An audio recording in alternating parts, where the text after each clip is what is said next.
안녕하세요. 영혼이 변치 않는 강물인 줄 알았던 우정이 알고 보니 하수구의 똥물보다 못한 우정이었다는 것을 깨닫게 된 30대 여성입니다.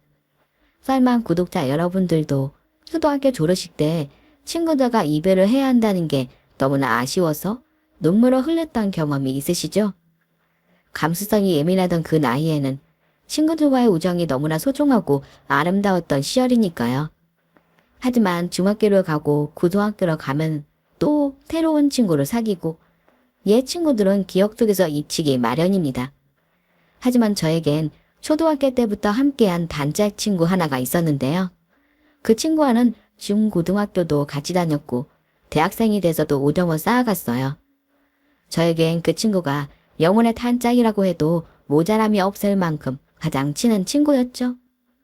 우린 서로에게 비밀이 없을 만큼 서로에 대해서 너무나도 잘 알고 있었고 기쁜 일이나 슬픈 일도 함께 나누는 절친이었습니다. 그런데 말이죠. 제가 대학을 졸업하고 직장을 다니면서부터 그 친구와의 관계가 정상적이지 않다는 걸 점점 느끼게 된 거예요. 어렸을 적엔 우정이라는 이름으로 모든 게 용서가 됐지만 나이를 먹고 난 이후에는 불만이 쌓이기 시작하는 겁니다. 선이야, 난데 혹시 지금 나한테 5만 원만 보내줄 수 있어? 오늘 약속이 있어서 나가야 하는데 택시비가 없어서 그래. 다음 달 월급 받으면 줄 테니까 지금 좀 보내줘. 5만 원? 정이야, 택시비가 없으면 버스나 지하철을 타면 되잖아. 에이, 예쁘게 치장하고 화장까지 다 했는데 어떻게 버스를 타? 시간도 없단 말이야. 나 늦었어. 빨리 보내줘. 네가 그렇게 아래운 만 원 빌려간 게 얼마인 줄이나 알아? 100만 원은 될 것 같은데. 근데 너 한 번도 갚은 적 없잖아. 어머, 야, 박선이. 자꾸 사람 비참하게 만들래. 너 나보다 좋은 직장 다닌다고 너무 뻐기는 거 아니냐? 대기업 다니는 네가 중소기업의 서름을 알아? 넌 회사에서 연봉도 많이 받지. 복리 후생도 빵빵하지. 점심밥도 주잖아.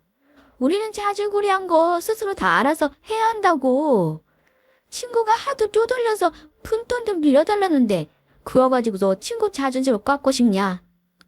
아니 그런 뜻이 아니라 알았어. 돈 보낼 테니까 나중에 월급 받으면 꼭 갚기나 해. 아, 기집애. 줄 거면서 꼭 그러더라. 암튼 고맙다 이년아. 친구 정희는 학교 다닐 때도 늘 그랬어요. 새로 산 제 학용품이 자기 눈에 들어오면은 마치 자기처럼 가져가서 쓰곤 했죠. 말이 빌리는 거지 강깔이나 다름없었습니다. 어디 학용품뿐일까요? 학교 매점이나 분식집, 노래방, 펜시점. 정희는 돈이 없다는 이유로 늘 제게 빈대를 붙었고 전 그런 정희를 위해서 제 용돈을 탈탈 털어야만 했어요. 하지만 그 나이 땐 친구와의 우정이 손해로 보는 것 같은 감정보다 앞섰던 시절이었어요. 제가 정희를 위해 베푸는 것이 당연하다고 생각했습니다. 하지만 정희는 그런 저의 배려가 자신의 권리처럼 생각하는 것 같았어요. 제가 대학생 때도 정희의 그런 태도는 여전했죠. 남자친구와 싸워서 술 사달라. 고기가 너무 먹고 싶으니까 밥 사달라. 자기 생일이니까 옷 사달라. 요거도 부탁도 정말 각양각색이었죠. 그런 친구에게 전 제 힘이 닿는 데까지 배려를 해주었습니다. 끝도 없는 친구의 부탁 때문에 스트레스도 많이 받았지만은 왠지 딱 잘라서 거절하기가 힘들더라고요. 그래서 웬만하면 들어달라는 거 내주려고 노력했어요. 절실한 친구끼리 좋은 게 좋은 거라고 생각한 겁니다. 그랬던 제 생각이 달라진 계기가 한 번 있었어요. 저희가 대학을 졸업하고 각자 회사에 취직을 하면서 사회생활을 막 시작했을 시기였어요. 어느 날 정희가 제게 좋은 곳을 소개해주겠다면서 막무가내로 절 데리고 어디론가 가는 겁니다. 정희야, 도대체 어딜 가는 건데? 좋은 데 가서 좋은 사람 소개해주는 거라니까. 지금 바로 이 순간이 네 인생에서 가장 중요한 순간인지 몰라. 이 언니가 다 너를 위해서 하는 거니까 잠자코 따라오기나 해. 정희가 절 데리고 간 곳은 서울 강남의 어느 빌딩이었습니다. 그리고 그곳에는 한 층을 통째로 쓰는 사무실이 있었는데 정희는 절 그 사무실에 어느 방으로 안내하더라고요. 그리고 얼마 후에 남자분이 한 번 들어왔는데 정희가 소개를 해주는 겁니다. 선이야, 인사드려. 우리 회사 다이아몬드님이셔. 응? 너 누구? 다이아몬드. 오늘 이분한테 설명 잘 들어봐. 네 인생 자체가 달라진다니까. 틀림없이 나한테 고맙다고 할걸? 나 로비에서 기다리고 있을 테니까 설명 잘 듣고 나와. 그러고 정희가 햄 나가버렸고 전 다이아몬드님이라는 그 남자에게 정장 3시간 동안 물건 판매에 대한 허황된 이야기를 잔뜩 듣고 나왔어요. 알고 보니 정희가 절 데리고 간 곳은 불법 다단계 회사였던 겁니다. 그 회사에 다녔던 정희는 저까지 끌어들이려고 한 것이었죠. 설명 잘 들었어? 어때? 너무 좋은 기회지. 야, 정희야. 근데 이거 다단계 아니야? 어머, 이 또 무식한 소리를 하네. 다이아몬드건 사파이어건 결국 내 돈을 투자해서 물건을 사고 파는 거잖아. 그리고 이 시스템은 미국에서 이미 완벽히 검증된 거라고. 그 수많은 미국 사람들이 무식해서 이 회사에 투자를 하겠니? 아무튼 난 내키지 않아. 그렇게 좋으면 너나 열심히 해. 야, 박선희. 내가 설마 너한테 나쁜 거 하라고 하겠어? 정말 좋은 기회라서 내가 특별히 다이아몬드님에게 부탁한 건데 사람이 이렇게 민망하게 만들 거야. 내 생각엔 날 위해서가 아니라 널 위해서 그런 거 같은데? 뭐라고? 정희와 저는 그 일을 계기로 좀 멀어지게 됐어요. 전 정희가 저 이용만 하려고 하는 것 같다는 생각에 화가 났어요. 그리고 정희는 그 다단계 회사에 있는 돈 없는 돈을 다 털리고 나서야 자신이 속았다는 사실을 인정했어요. 내가 미치겠지. 난 정말 그것도 모르고 정말 부자가 될 줄 알았다고. 선이야, 내가 정말 미안하다. 너도 알다시피 우리 집이 옛날부터 가난했잖아. 그래서 이렇게 쉽게 돈을 벌 수 있다는 말에 홀라당 넘어갔지 뭐야. 내가 진짜 네 말을 들었어야 했는데. 암튼 내가 멍청해서 너한테 민폐만 끼치고 정말 면목이 없다. 정희는 자신의 과오를 인정했고 즉에 사과를 했어요. 전 그런 정희를 용서했고 화해를 한 우리 두 사람은 다시 예전처럼 돌아갔어요. 다단계 회사에서 된통당한 정희는 중고차 매매 단지에서 중고차 딜러로 다시 새로운 일을 시작했습니다. 전 이제라도 친구가 정신을 차리고 새로운 일을 시작하는 것에 응원을 보냈죠. 우리 사이는 그럭저럭 나쁘지 않았습니다.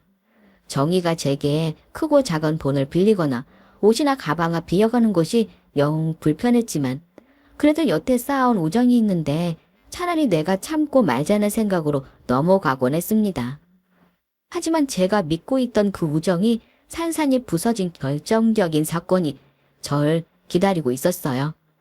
전 회사를 다니다가 출퇴근이 너무 힘들어서 적당한 중고차 한 대를 구매해야겠다고 생각했어요. 그래서 너무나 당연하게 정희한테 연락을 했죠. 이참에 중고차 딜러로 일을 하는 친구 실적 좀 올려줘야겠다는 생각이 있었으니까요. 이번에 차 한 대 장만하려고. 정말 잘 됐다. 마침 내가 정말 괜찮은 차 한 대를 매입해놨거든. 너한테 딱 어울리는 차야. 그래, 어떤 차야? 원래는 3천만 원은 충분히 나가는 물건인데 내가 우리 선이한테는 딱 2,500만 받을게. 내가 물건 상태는 꼼꼼히 다 확인한 거니까 넌 그냥 자동차 키만 받아가면 돼. 그래? 좀 비싸긴 한데 하지만 네가 그렇게까지 말하는 거 보면은 진짜 괜찮은 차인가 보다. 당연하지. 너 내 성격 알지? 난 좋은 물건 아니면은 거들떠도 안 본다니까. 전 그 말에 100% 신뢰했고 친구가 권유하는 차를 2,500이라는 거금을 주고서 구매하게 되었어요. 실로수는 얼마 안 됐고 겉도 멀쩡하고 깨끗하길래 그 차량에 문제가 있을 거라고는 꿈도 꾸지 못했죠. 그런데 제가 차량을 탄 지 한 달쯤 지났을까요? 갑자기 차에서 진동이 느껴지고 이따금씩 시동이 잘 걸리지 않는 겁니다. 정비센터에 가서 점검을 받아봤는데 세상에 차량 상태가 아주 엉망이라는 진단을 받게 됐죠. 내부 부품이 전부 다 부식된 거 보면은 침수차 같다는 겁니다. 원래 침수차는 판매를 할 수가 없는데 도대체 이런 거지 같은 차를 어디서 샀냐면서 혀를 끌끌 차더라고요. 저는 그 말을 믿을 수가 없었어요. 다른 사람도 아닌 내 친구 정희가 나한테 침수차를 팔았다는 게 도저히 납득할 수가 없었습니다. 하지만 정비원은 침수차라는 증거가 있다면서 안전벨트를 쭉 잡아 빼더니 진흙이 묻어있는 걸 눈으로 확인시켜 주더라고요. 그러면서 아무래도 사기를 당한 것 같다면서 고개를 절레절레 흔드는 겁니다. 전 정말 그 순간 얼굴에 달아올라서 죽는 줄 알았습니다. 전 곧장 정희에게 전화를 걸어 따져 물었어요. 차량에 문제가 생겨서 정비소에 왔는데 정비소에선 네가 나한테 판 차량이 침수차라고 한다. 도대체 이게 어떻게 된 거냐? 라고 말이에요. 그런데 수화기 너머로 들려오는 정희의 목소리는 회원하기만 했습니다. 침수차? 이상하다. 그럴 리가 없는데. 혹시 뭘 잘못한 거 아니야? 잘못하긴 정비소에선 아주 쓰레기 차라는데. 네가 중고차 딜러가 몰랐다는 건 말이 안 되는 거라잖아. 정희야, 너 똑바로 말해. 정말 이 차가 침수차인 거 몰랐어? 아우, 당연히 몰랐지. 아무렴 내가 너한테 침수차를 팔았겠니? 일단 내가 차는 확인해 볼게. 그리고 정말 잘못된 거면은 처리 다 해줄 테니까 걱정하지 마. 전 정희의 태평한 말을 듣는 순간 등줄에 식은땀이 흘렀어요. 생각해보니 정희는 늘 이런 식이었습니다. 학창시절부터 절 이용하려고만 했고 툭하면 온팡 뒤집어 씌우려고만 했어요. 그러다가 이상한 낌새를 눈치챈 제가 의문을 제기하면은 자기는 전혀 몰랐다는 듯 안면을 바꾸곤 시치미를 뗐죠. 이번 일도 마찬가지였습니다. 정희는 제게 상품 가치가 없는 침수차를 떠넘기려고 했던 것이고 제가 눈치를 채자 자기는 몰랐다는 듯 발뺌을 하려는 거였어요. 전 정희에게 그저 호구 그 이상도 이하도 아닌 존재일 뿐이었죠. 제 차를 다시 가져간 정희는 자기는 정말 몰랐다면서 다른 차로 교환해주겠다고 했습니다. 하지만 전 그냥 환불을 해달라고 강하게 얘기했고 몇 번의 실랑이 끝에 전 환불을 받을 수 있었어요. 그리고 그 사건 이후 전 정희와의 긴 악연을 끝내야겠다고 다짐했어요. 이 친구와 계속 인연을 이어가다간 전 평생 정희에게 발목을 잡히고 살 거란 생각이 들었죠. 전 일부러 정희와의 연락을 끊었고 걔와 만나는 걸 피하기 시작했어요. 하지만 정희는 마치 거머리처럼 쉽사리 떨어지지 않았어요. 그러던 어느 날 전 회사 앞에서 기다리고 있는 정희와 마주치고 말았죠. 야, 박선희. 저 정희야. 너 도대체 뭐야? 전화도 안 받고 문자도 씻고 무슨 일 있는 줄 알았잖아. 무슨 일은 아무 일도 없어. 그럼 왜 연락을 안 받는 건데? 설마 너 혹시 중고차 때문에 이러는 거니? 그건 내가 실수라고 말했잖아. 그래서 환불까지 다 해줬는데 정말 섭섭하게 이럴 거야. 정희야, 나 솔직히 이제 너랑 친구 그만하고 싶어. 뭐, 지금 뭐라고 그랬어? 친구를 그만하자고.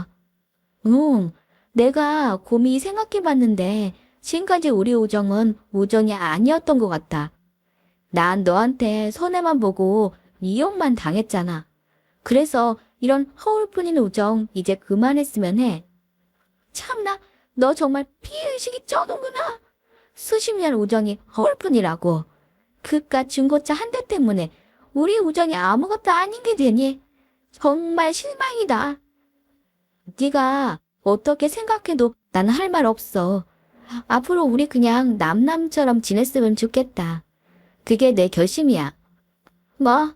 웃기고 있네 정말. 야, 박선희. 너 그러다 정말 후회한다. 정희야, 난 너랑 친구였다는 게 후회가 돼. 그러니까 이제 친구 그만하자고. 정희는 제 손은에 씩씩거리며 화를 냈어요. 생각해보면 정희도 무척 당황스러웠을 겁니다. 자기 말이라면 언제나 고분고분했던 제가 절규 선언을 해버렸으니까요. 전 정희에게 그렇게 말하고 나서 가슴 한 구석이 뻥 뚫리는 쾌감을 느꼈습니다. 그건 친구라는 이름으로 묻게 했던 속박에서 드디어 벗어났다는 감정 때문이었습니다. 그러나 정희에게서 벗어났다는 생각은 제 착각일 뿐이었어요. 제가 절교 선언을 한 이후 정희는 거짓말처럼 제게 연락을 해오지 않더군요.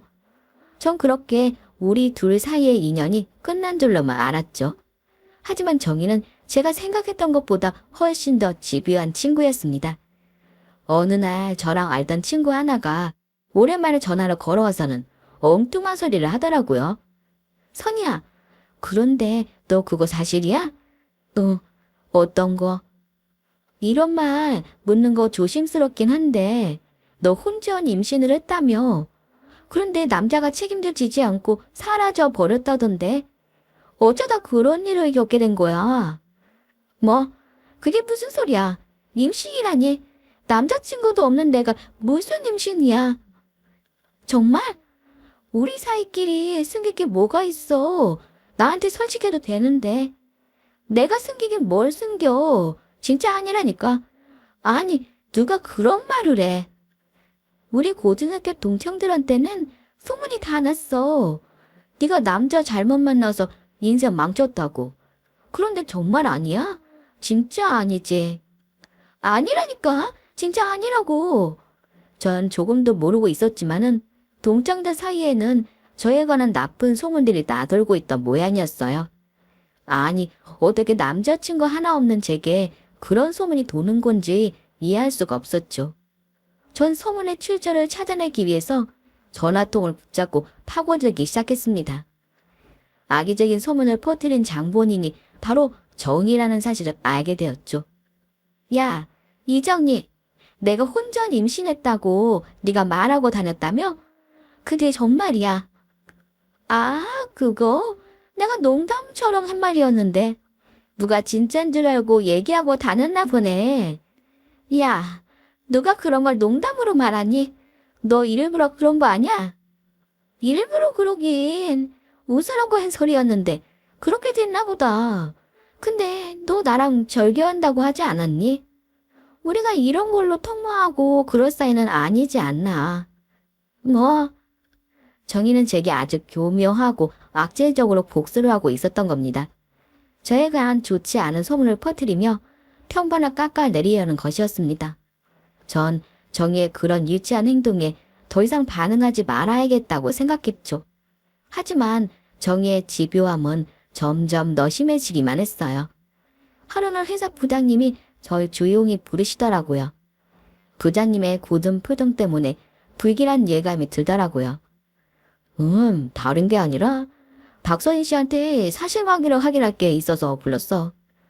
실은 며칠 전에 회사 홍보실에 고발 메일이 하나 들어온 게 있는데 그 내용이 박선희 씨가 유부남이랑 바람이 나서 가정이 파탄이 났다는 거야.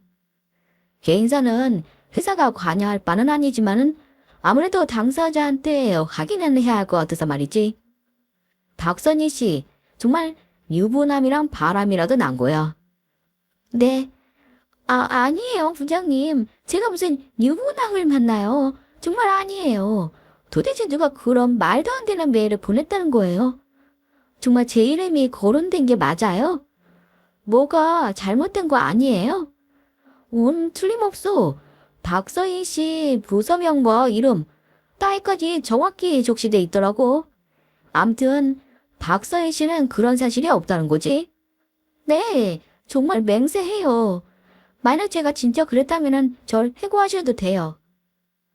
거참, 그럼 누가 그렇게 악의적인 메일을 보낸 거지? 혹시 누구한테 원한 산 일이라도 있어? 원한이요? 제 머릿속에 떠오르는 이름은 이정희밖에 없었습니다. 제가 유부남이랑 바람을 피웠다며 회사에 고발 메일을 보낸 건 걔가 틀림없었어요. 너무나 분하고 억울했던 저는 정희와 만나서 단판을 져야겠다고 생각했어요. 너 자꾸 뭐야? 절기는 네가 하자고 그래놓고는 왜 자꾸 연락하고 만나자고 그러는 건데? 야, 이정희, 너 똑바로 말해. 네가 우리 회사에 메일 보냈지? 내가 유부남이랑 바람 피우고 가정 파탄 냈다는 얘기 네가 그런 거잖아. 그렇지?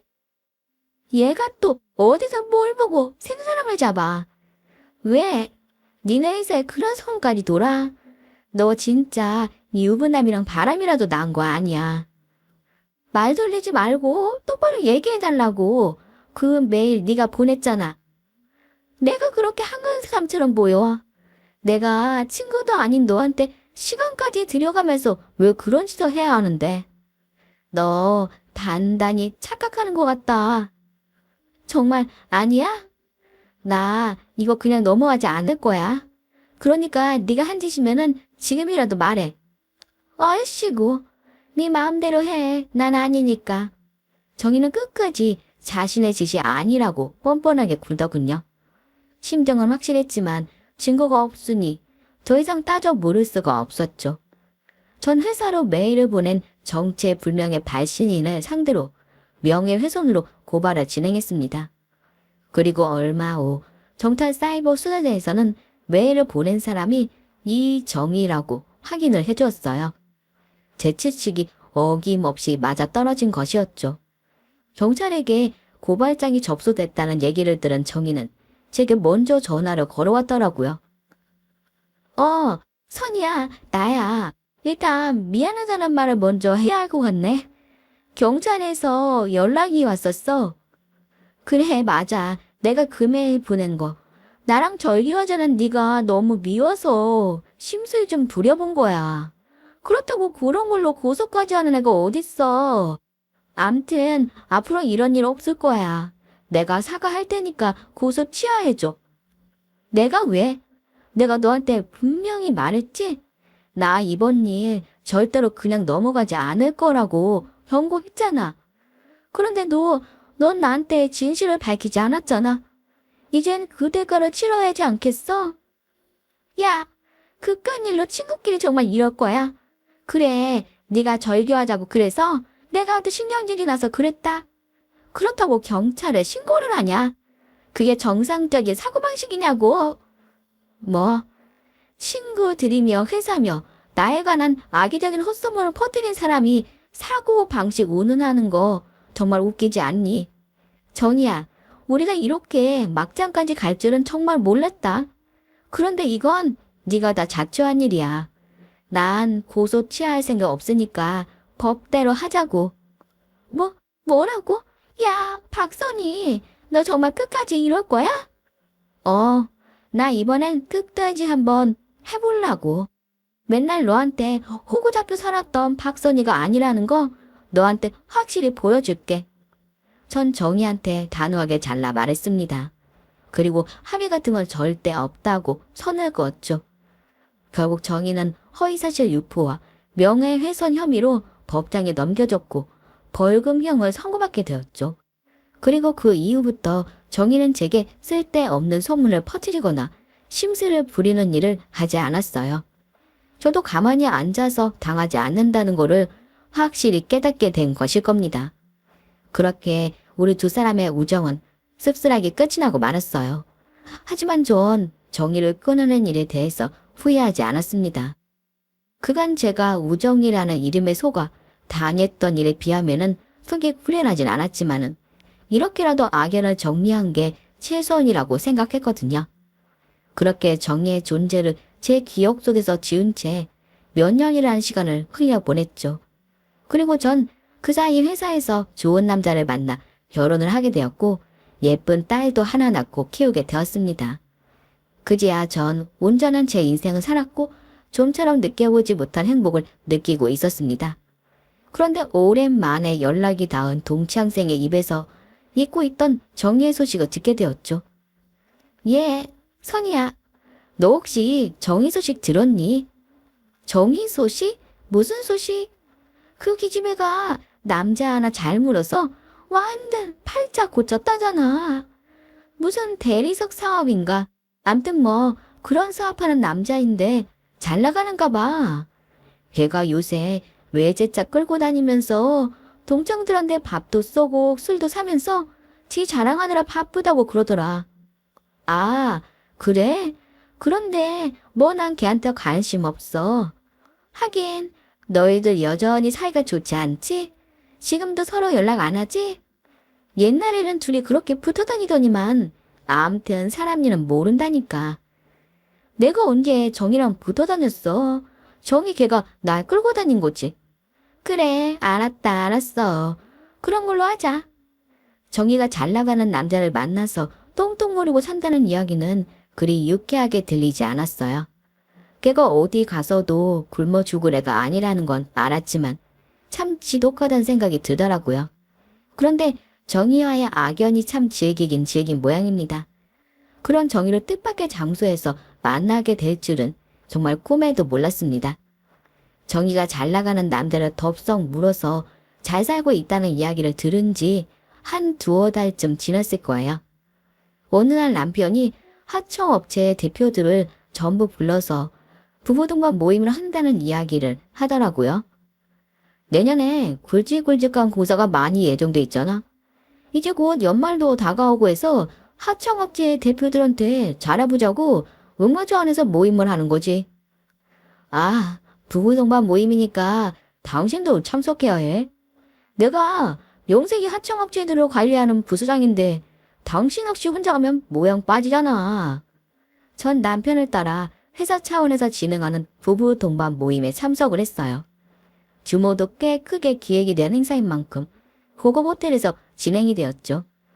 그런데 그 장소에서 정의를 딱 마주치고 만 것이었어요. 어머, 이게 누구야? 우리 선이 아니니? 그런데 네가 이런 모임에 웬일이야? 아, 그러고 보니까 네가 다니는 회사가 여기 건설회사 계열사였지. 그래서 내가 이런 곳에 올 수 있는 거구나. 암튼 예, 반갑다. 이게 몇 년 만이야? 너 결혼했다는 소식은 들었는데 왜 날 안 불렀니? 정말 서운하다 얘. 응, 그러게. 너도 얼마 전에 결혼했다며? 그 얘긴 들었어. 아하, 맞아. 나 원래 독신주의자였는데 그 사람 만나고 나서 결혼을 결심했지 뭐야.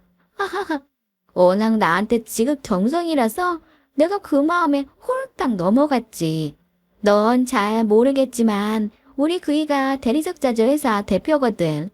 대한민국에서도 손꼽히는 회사야. 그래서 이 회사 주최한 대기업에서도 우리 남편을 초청한 거지. 우리 남편은 이따가 일 끝나자마자 오기로 했어. 내가 인사시켜줄게. 그러자. 정희는 마치 저와는 아무런 악감정이 없다는 듯 태연하게 행동하더군요. 하지만 전 그게 가식이라는 걸 알고 있었어요. 사람들 앞에서 마치 자신이 굉장히 중요한 사람처럼 고고함을 떨고 있던 거였죠. 그런 정희는 제 옆에 서 있는 남편한테도 가식적인 표정을 유지하며 인사를 했어요. 아, 선이 남편분 되시나 봐요. 안녕하세요. 저 선이랑 초등학교 때부터 단짝 친구였던 이정이라고 합니다. 반가워요.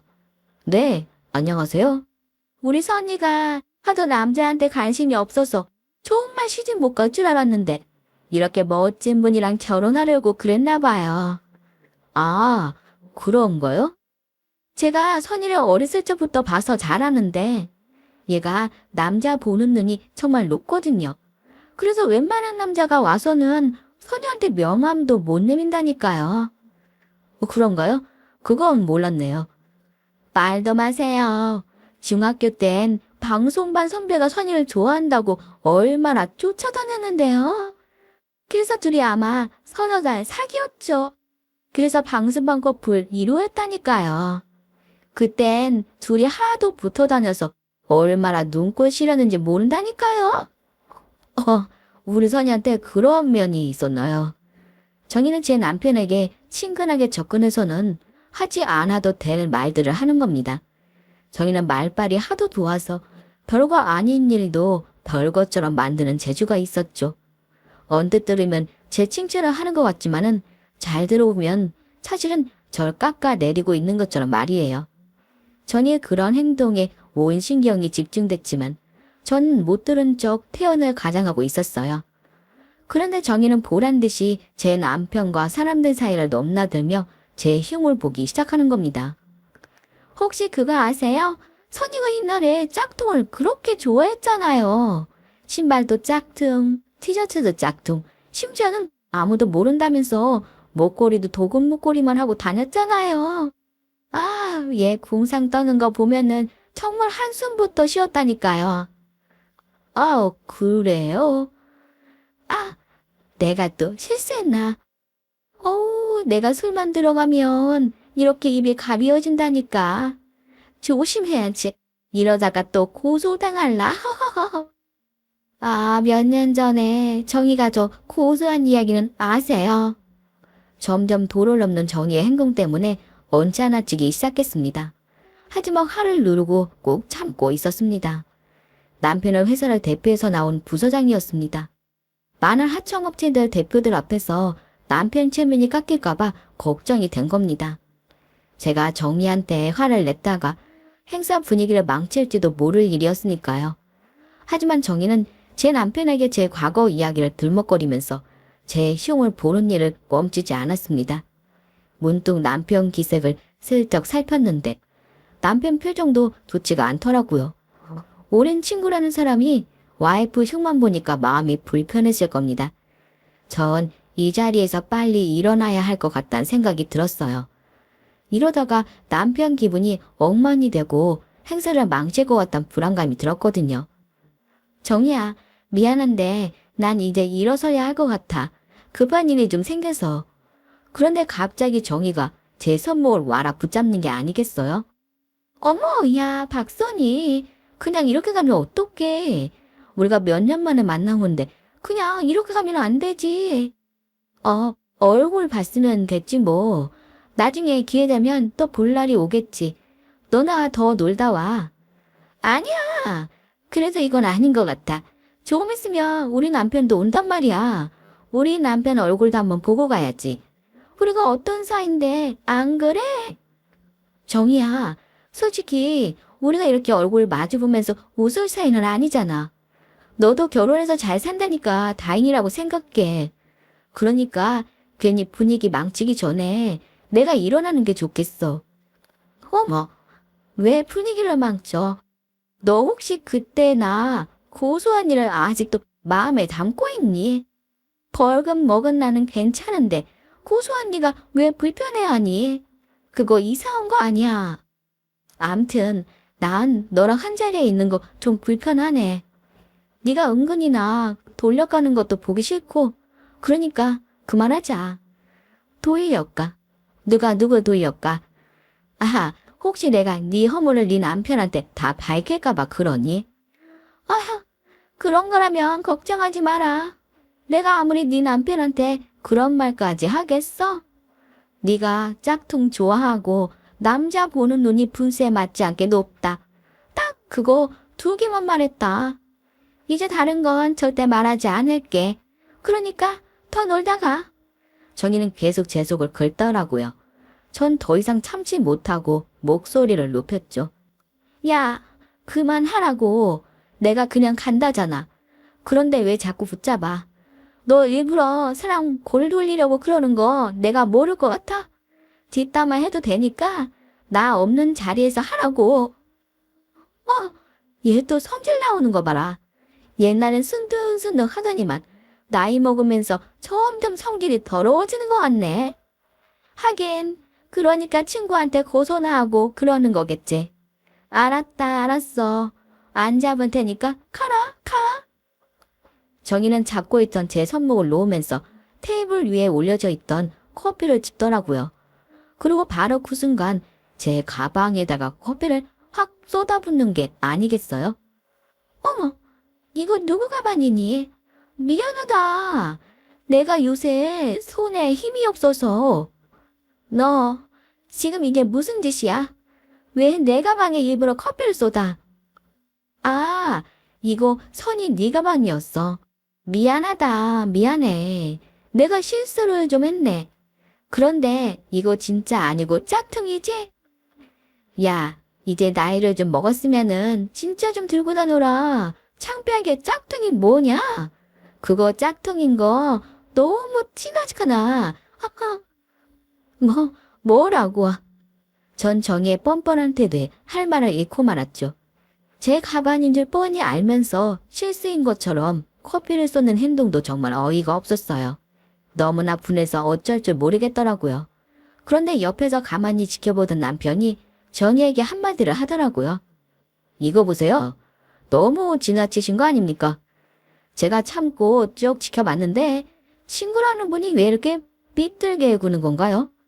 그리고 그 가방 가품 아니고 진품입니다. 제가 아내한테 직접 사준 거니까요. 아, 그러세요? 없는 살림에 비싼 가방 사주느라 등골 좀 휘었겠네요. 월급쟁이 부부 살림 뻔한데 어쩜 이렇게 분이 넘치는 선물을 해주셨대. 암튼 손이 제가 허여진 넘치는 건 알아줘야 한다니까요. 말씀 가려서 하시죠. 도대체 왜 그러는 건지 모르지만은 지금 그쪽 행동은 굉장히 무례한 겁니다. 무례하긴 뭐가 무례해요? 무례한 건 내가 아니라 바로 박선희, 당신 와이프라고요. 헛소리 그만하고 곱비 풀린 망아지처럼 날뛰는 당신 와이프나 단속 잘하시라고요. 무슨 말인지 아시겠어요? 뭐라고요? 지금 말 다 했습니까? 그래, 다 했다. 하여튼 별거 없는 끼리끼리 만나서 자존심만 세우기는. 당신, 우리 남편이 누군 줄이나 알아? 우리나라에서 알아주는 회사 대표라고. 당신 같은 월급쟁이들은 명함도 못 내미는 아주 잘 나가는 사업가. 알아들어? 흥분한 정희가 내 남편한테 삿대질까지 해가며 목소리를 높였습니다. 그런데 바로 그 순간 웬 남자가 정희에게 휘어가 달려오더니 정희의 기싸대기를 후려치는 게 아니겠습니까? 쩍 하는 소리와 함께 정희의 고개가 휙 돌아갔고 너무나 갑작스러운 상황에 정적이 흘렀죠. 자기 뺨을 부여잡은 정희가 고개를 돌려 그 남자를 바라보더군요. 그리고 믿을 수 없다는 표정으로 덜덜 떨며 이렇게 말을 하는 거예요. 아니, 여보, 갑자기 왜 이러는 거예요? 왜 내 뺨을 때리는 거냐고요? 당신 미쳤어. 지금 당신이 누구한테 대들은 건 줄이나 알아. 이분은 우리 회사의 하청주는 대기업 부서장님이시라고. 내가 전에 몇 번이나 말했잖아. 이 회사가 아니면은 우리 회사 망했어도 진작 망했다고. 네? 아니, 그럼 서선이 남편분이 그 건설회사 담당자시라고요? 그래, 이 미련한 여편네야. 어서 사과드려, 어서. 정희 남편이란 사람은 정희의 머리를 억지로 누르며 제 남편에게 고개를 숙이게 하더군요. 아유, 박 부장님, 저 오 대표입니다. 우리 와이프가 눈거리 피워서 큰 결례를 저질렀네요. 제가 좀 더 빨리 왔어야 했는데 차가 막히는 바람에. 그나저나, 그럼 사모님 되시는 분이 제 아내랑 동창이란 거잖아요?